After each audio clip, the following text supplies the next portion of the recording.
ನಿಜವಾದ ಬ್ರಾಹ್ಮಣನಂದರೆ ಯಾರು ಹಾಗಾದರೆ? ನಿಜವಾದ ಕ್ಷತ್ರಿಯನಂದರೆ ಯಾರು? ನಿಜವಾದ ಶೂದ್ರನ ಯಾರು ಹಾಗಾದರೆ?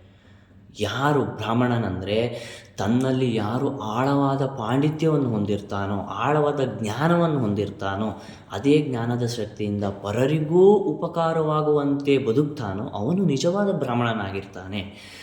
ಧರ್ಮಕ್ಕೆ ಸಂಕಟ ಬಂದಾಗ ಅದೇ ಜ್ಞಾನದಿಂದ, ಅದೇ ಪಾಂಡಿತ್ಯದ ಸಹಾಯದಿಂದ ಧರ್ಮವನ್ನು ಉಳಿಸಿಕೊಂಡು, ಧರ್ಮಕ್ಕೆ ಸಂಕಷ್ಟ ಬರದಂತೆ ತನ್ನ ಸಾವಿನವರೆಗೂ ಯಾರು ಹೋರಾಡ್ತಾನೋ ಅವನು ನಿಜವಾದ ಬ್ರಾಹ್ಮಣನಾಗಿರ್ತಾನೆ. ಹಾಗಾದರೆ ಕ್ಷತ್ರಿಯನ್ಯಾರು?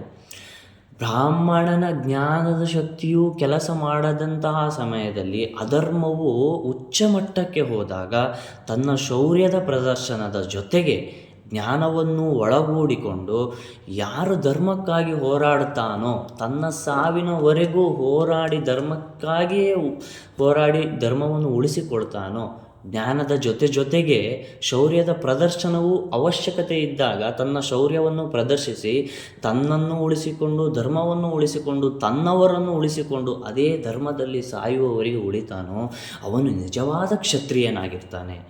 ಹಾಗಾದರೆ ಶೂದ್ರನಂದರೆ ಯಾರು?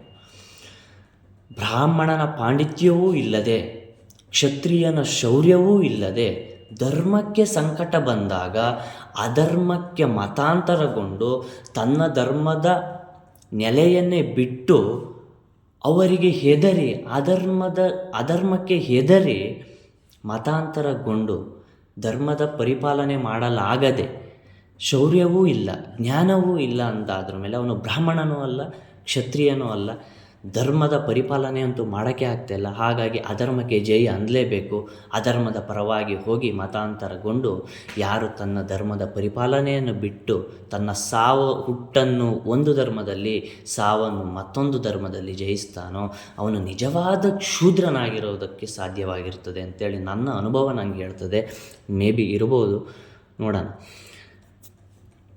ಜೈ ಜಿನೇಂದ್ರ ಎಲ್ಲರಿಗೂ. ನಮಸ್ತೆ ಪಾರ್ಶ್ವನಾಥಾಯ ಭ್ರಾತಿ ಕರ್ಮ ವಿನಾಶನೆ ನಾಗರಾಜೇಂದ್ರ ವಿಸ್ತೀರ್ಣ ಪಣಾಲಂಕೃತ ಮೂರ್ತಯೇ ಪದ್ಮಾವತಿ ದೇವಿಯ ನಮಃ.